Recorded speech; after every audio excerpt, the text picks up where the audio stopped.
I'm Maggie McGrath, Senior Editor at Forbes. Economic data that has come out this week is showing a mixed report as to the health of the broader U.S. economy. January and February data looks somewhat strong, but it's getting softer as we look at March and April. And the big question is, how much of this is because of President Trump's tariffs and the market volatility that has emerged as a result of the uncertainty around these policies?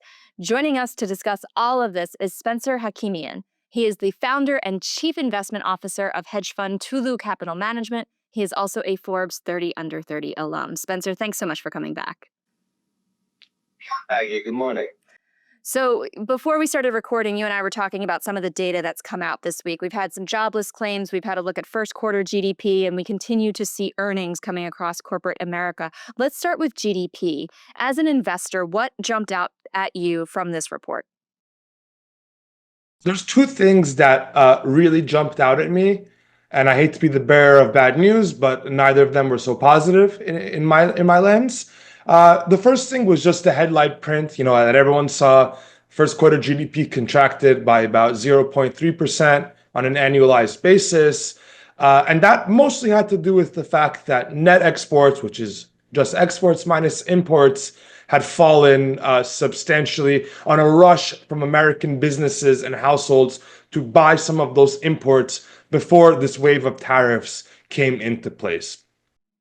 But I think possibly more importantly here is that real personal consumption, which at the end of the day is the engine of our economy. This is households going to buy breakfast in the morning, going to buy clothes to go to work, car payments, everything that the real economy depends on is really slowing down at a rapid pace. So if we go back to the fourth quarter of 2024, that figure, real consumption, grew at 4% on an annual basis, which is very strong and indicative of a very healthy economy, which in my opinion, we had at the end of 2024, and I believe the data corroborates it.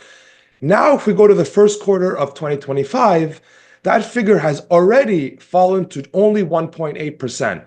So we've had a 220 basis point fall off in real consumption. And mind you, Maggie, the first quarter of GDP, it measures the time period of January 1st until March 31st.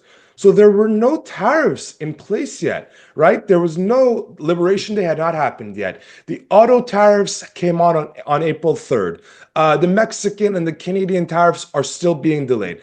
The steel tariffs, although they were somewhat in place, they really hadn't in earnest gone into effect until mid-April. So what I'm worried about is we're already seeing such a sharp contraction, or not a contraction, but a slowdown in the growth of real growth. And we haven't even gotten to the point that prices have spiked or that businesses have potentially started laying off people. So I think something that would be worth talking about on this show is how the data is progressively getting a little bit worse as the weeks, as the months, as the days go by.